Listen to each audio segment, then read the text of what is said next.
guys, so today I'm going to show you this really awesome mentalism card trick, and you can do this with any deck of cards, and this is what it looks like. So let's begin by taking the deck and handing it over to the spectator because I want them to shuffle the cards as much as they wish before we begin. So let's go ahead and let them do that just like this. They can genuinely check everything, mix the cards as much as they want.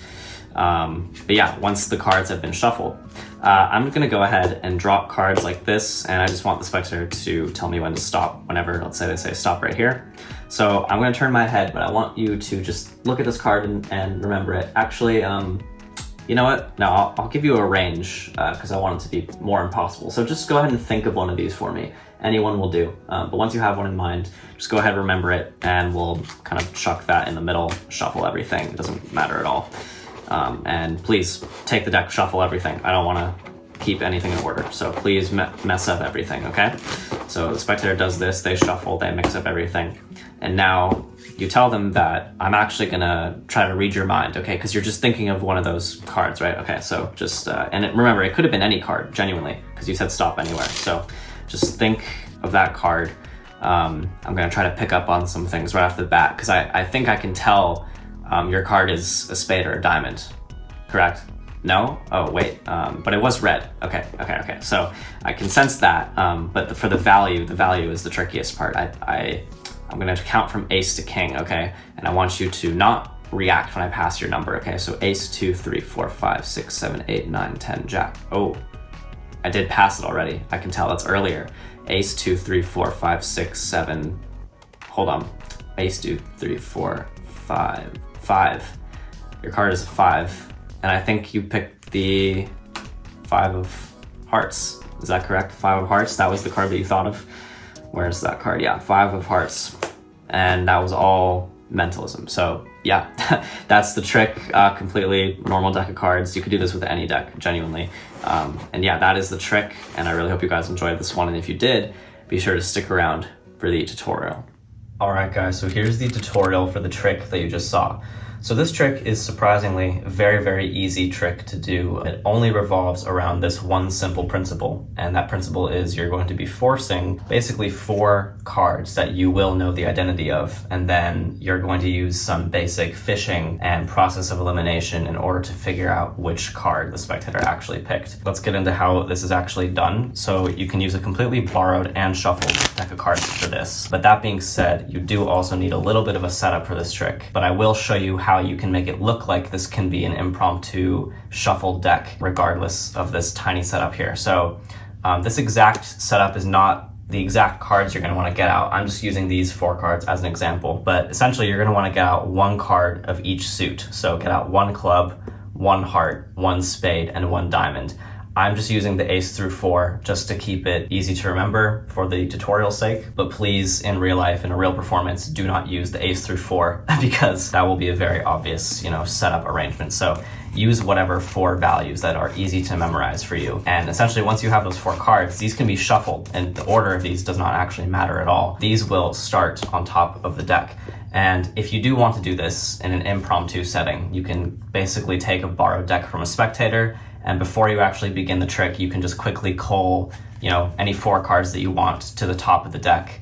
And then to actually begin the trick, you can start off with the 4 cards in a palm position. So get these into your palm and then drop these to your side and say, here, actually, can you take the deck and give it a quick mix before we start? So now the spectator can completely shuffle these cards because your stack is not included in the pack, and your hand is just kind of naturally dropped to your side here. And once the deck has been shuffled, then you can actually replace the stack on top with your palm. Just kind of replace the cards, give it a little ripple, and now you're ready to actually start the trick. So you can start the trick by shuffling the cards, just keep your stack on top, but essentially you're going to want to force these cards, and I'll teach you guys 2 different variations of a force. There's the easy way to do it, which is the riffle force, and I have done a full in-depth tutorial on this riffle force. I won't go into it here. I'm assuming that you guys know how to do a riffle force, so if you guys want to do this type of force where they say stop anywhere, then you're going to drop the cards where they said stop, and then you're going to then show the 4 cards. But I do want to be very clear here that you don't want to do this. You don't want to do a riffle force, and then immediately spread off 4 cards for them to look at. You kind of want to make this seem like an improvised afterthought, that you're showing them 4 cards instead of 1. Because normally a riffle force would look something like this, where have the spectator say stop, and then you drop the cards and you immediately give them the card to look at. But you're going to start in that fashion, so say stop, and then you're going to peel off this card and say, actually, you know what, I think I'm going to give you a range of options to look at. And don't say 4 cards exactly, you're going to just say a range of options. And this sounds a lot more random, but now you're going to be spreading off your 4 force cards, and the spectator will be allowed to look at and memorize any one of these cards, okay? So that's one way to do it. Another way to do it is the more advanced version, which is the one that I did in the performance. And this is what I would recommend if you're able to do this type of timing psychological force, where you're essentially dropping little packets of cards, and it's honestly easier than it looks, but you're just going to have the spectator say stop anywhere, and you're kind of hoping that the spectator says stop around middle of the deck. And once they say stop, then you just proceed with the normal force. So you spread off 1, say, actually, you know what, instead of just 1 card, I'll give you a range of cards to look at. And then you spread off 4, and they look at any one of these to remember. And once the card is remembered, then you can really shuffle these up. It doesn't matter what the order is. And then you can lose those cards in the deck, because you genuinely don't need to keep control of those cards anywhere. You can have the spectator shuffle the cards afterwards as well. But now here's where the real meat of the trick comes in, which is the fishing and the process of elimination. So there's a really, really clever method created by Dani DaOrtiz, which allows you to get the suit of their card in just 2 questions. And once you know the suit of their card, if you have the 4 cards basically memorized, since there's 1 card of each suit, you'll immediately know the identity of their card once you know what the suit of their card is. So here's the 2 statements that you need to make in order to figure out what their suit is. So you just tell the spectator, so right off the bat, I can just tell that your card is a spade or a diamond. And you're gonna list spade or diamond.